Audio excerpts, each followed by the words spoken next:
For years, Donald Trump has been the one setting the tone in American politics. Loud, unfiltered, and impossible to ignore. But now something unusual is happening. A Democrat, and not just any Democrat, is turning Trump's own style back on him. And it's hitting harder than anyone expected. California Governor Gavin Newsom isn't playing defense. He's going on the attack, publicly calling Trump out, mocking him in ways that leave the former president visibly rattled, and using moves that feel ripped straight from Trump's own political playbook. This isn't a quiet policy dispute. This is a public showdown, and it's unfolding in real time across TV screens, social media feeds, and press conferences. The stakes? Not just bruised egos. This fight could influence who controls Congress, the direction of the 2024 election, and even how Americans think about the limits of political power. The question is, can Trump handle getting a taste of his own medicine, or will this fight leave him weaker than ever before? It all started with a single post. On a Thursday afternoon, while Trump was busy dominating headlines with his usual flurry of statements and jabs, Gavin Newsom decided to flip the script. Instead of responding with a cautious press release or a carefully worded statement, he took to social media, caps lock blazing, and fired off a direct, mocking response aimed squarely at Trump. The wording was sharp, almost sarcastic, and it immediately caught people's attention. This wasn't the typical Democrat versus Republican exchange that fades into the background noise. This was personal. Within minutes, the post began spreading, getting thousands of shares, retweets, and comments. Newsom wasn't just disagreeing with Trump, he was baiting him, challenging him to respond, and making it clear that he wasn't afraid to get in the mud if that's where Trump wanted the fight. And the reaction? Trump, who usually thrives in these public spats, seemed caught off guard. For once, he didn't have the quick, dominant comeback people expected. Instead, there was a pause, a rare moment where the former president seemed unsure whether to hit back or ignore the jab entirely. But if he thought silence would kill the story, he was wrong. But what happened next would take this from a single post to a full-blown political spectacle. For years, Donald Trump's political brand has been built on instant, over-the-top counterattacks. Someone throws a punch, he throws three back, louder and sharper. But this time, something was different. When Newsom's post went viral, political reporters, pundits, and Trump's own base expected the counterpunch to come within hours. Instead, there was nothing. No fiery Truth Social rant, no hastily called press conference, no midnight rally clip tearing into Newsom. Behind the scenes, sources close to both camps say Trump's team was split. Some advisors wanted him to go all in, paint Newsom as a failed California governor, hammer him on homelessness, crime, and taxes, and turn the whole thing into a campaign ad. Others warned that engaging would only elevate Newsom on the national stage, giving the Democrat exactly what he wanted: a one-on-one feud with Trump that could rally the left and distract the media from other headlines. That hesitation showed, and in politics, hesitation is weakness. Newsom's allies seized the moment, doubling down with press statements, interviews, and follow-up posts that kept the story alive for days. It wasn't just about mocking Trump anymore. It was about framing him as slow, indecisive, even rattled. For a man whose image rests on being a fearless counterpuncher, that narrative was poison. And the more the story grew, the harder it became for Trump to regain control of it. The real twist, though, was what Newsom did next, turning a war of words into a fight over political territory itself.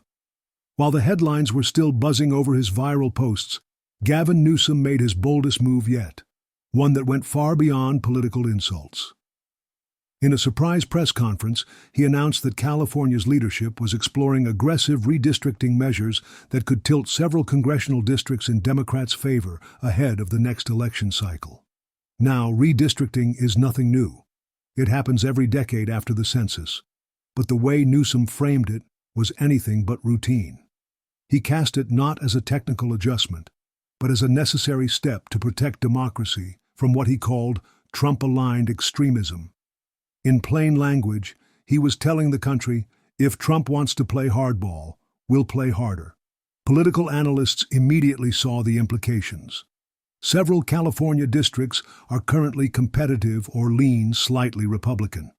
A carefully crafted map could flip enough seats to give Democrats a stronger grip on the House of Representatives. In other words, this wasn't just a rhetorical slap. It was a strategic strike at the GOP's power in Washington.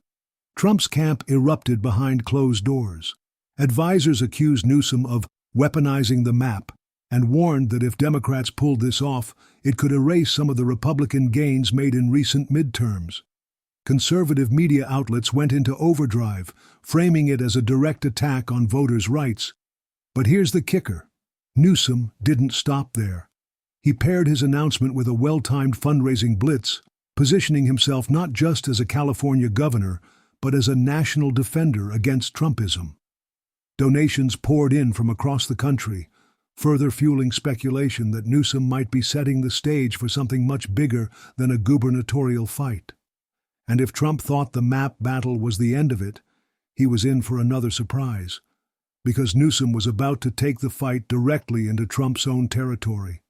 If Gavin Newsom's online jabs and redistricting gambit rattled Trump, his next move was designed to hit right where it hurt most, on Trump's home ground.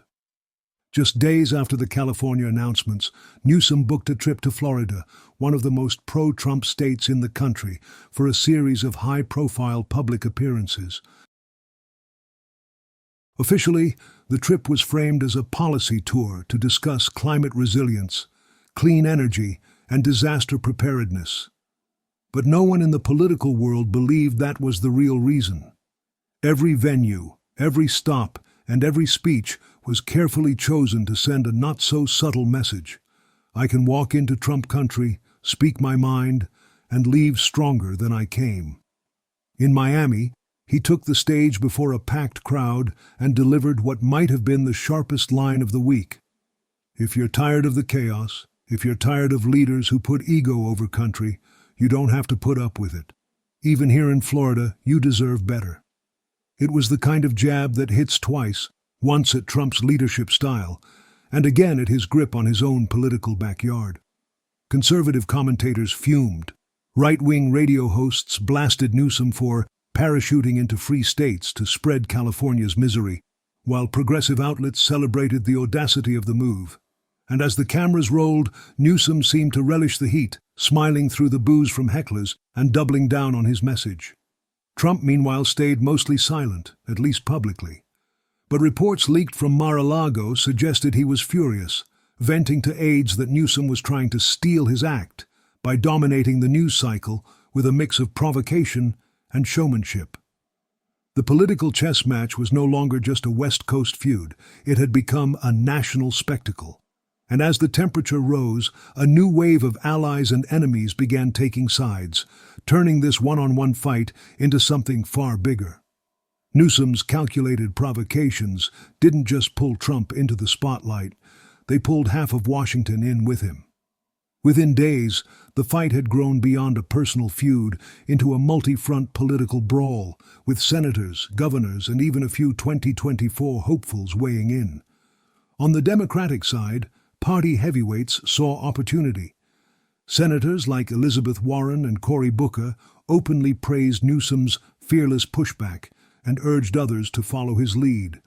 Fundraising emails blasted out nationwide, using Newsom's viral moments to rally donors and energize the base. Behind closed doors, some strategists even began floating a provocative idea. Was Newsom positioning himself as the party's future face? But the backlash was just as fierce. Republican leaders like Ron DeSantis and Kevin McCarthy rushed to defend Trump, framing Newsom's moves as proof of a broader Democrat takeover agenda. Conservative PACs launched counter-campaigns painting Newsom as the embodiment of failed liberal governance, complete with ads showing California's homelessness crisis, rising crime stats, and high taxes. Even some moderates raised eyebrows. A few centrist Democrats worried that the aggressive approach risked alienating swing voters who were tired of political warfare. Meanwhile, progressive activists, especially younger voters, were electrified. sharing clips of Newsom's speeches across TikTok and Instagram, often with captions like, "Finally, someone's fighting back." The effect was undeniable. This wasn't just Trump versus Newsom anymore. It was a proxy war for the direction of American politics heading into the next election. And while both men basked in the media frenzy, the escalating conflict was about to shift into an even more dangerous phase, one where words would give way to legal maneuvers and high-stakes power plays. By now, the feud had moved far beyond speeches and social media snipes. Behind the scenes, both camps were quietly arming themselves for a different kind of fight, one that would unfold in courtrooms, legislative chambers, and election boards. For Newsom, that meant leaning on California's legal machine to amplify his political punches. His allies in the state legislature began fast-tracking bills aimed at tightening transparency laws, curbing out-of-state political influence, and making it harder for PAC money tied to Trump-friendly donors to flow into key battleground districts. Publicly, these measures were framed as good governance. Privately, operatives admitted they were designed to kneecap Trump's national network. Trump, never one to shy away from legal theatrics, countered by greenlighting a wave of lawsuits and challenges targeting California's electoral procedures. His lawyers prepared filings questioning ballot access rules, mail-in voting security, and district boundary changes, anything that could slow Newsom's momentum or tie him up in litigation. It didn't stop there. Conservative think tanks started drafting model legislation for red states that would make it harder for Democrats like Newsom to campaign or fundraise across state lines. Meanwhile, progressive legal groups began pooling resources to defend against what they called Trump's weaponization of the legal system. The risk for both men was enormous. Legal battles are slow, unpredictable, and capable of producing headlines no campaign strategist can fully control. One bad ruling, one leaked deposition, and the narrative could flip overnight. Still, neither side showed signs of blinking. The stakes were no longer just political dominance, they were about defining the rules of the game itself. And as both men dug in, the fight was barreling toward a stage neither could fully control. The American public, watching every twist, ready to decide who would win the war of perception. As the legal battles raged behind closed doors, the fight between Trump and Newsom spilled explosively into the public arena. Both sides knew that controlling the narrative was just as crucial as winning in court. Governor Newsom launched a media blitz, using sharp, direct language to paint Trump as a threat to democracy. His speeches and social media posts framed the conflict as a defense of American values, rallying Californians and liberal voters nationwide to his cause. The bold letter threatening to redraw maps became a symbol of resistance, going viral and igniting passionate debate. Meanwhile, Trump's team fired back with their own arsenal of media hits, tweets accusing Newsom of corruption and power grabs, interviews claiming victimhood, and rallies where Trump supporters cheered calls to stop the rigged maps. Conservative news outlets amplified these messages, portraying Newsom as the real aggressor trying to silence dissent. The media frenzy drew in influential voices from across the political spectrum, fueling heated discussions on cable news, talk radio, and online forums. Headlines swung wildly, shifting from legal minutiae to fiery personal attacks. Memes and viral videos proliferated, each side trying to mock and discredit the other. For everyday Americans, this battle wasn't just about maps or policy. It became a referendum on the future of political power and democratic fairness. The tension was palpable, as millions waited to see which side would gain the upper hand in this high-stakes showdown. And with every heated exchange, the stakes grew higher, not just for Trump and Newsom, but for the very fabric of American democracy. There you have it, a fierce political showdown where the tables have been turned, and Donald Trump is finally getting a taste of his own medicine. California's Governor Gavin Newsom isn't holding back, pushing hard to protect democracy and fight back against what he calls a blatant power grab. This battle over redistricting and political control is far from over. It's a reminder that in today's divided America, the fight for fair representation is as intense as ever. And sometimes you have to punch back just as hard to stand your ground. What do you think about Newsom's bold moves? Is this the kind of pushback the country needs, or is it just more political warfare? Drop your thoughts in the comments below. I want to hear from you. If you liked this video, hit that subscribe button and ring the bell so you don't miss out on more in-depth political breakdowns. Also, follow us on Instagram, @Midasuch, and join the conversation as we push to break 1 million followers. Thanks for watching, and I'll see you in the next one.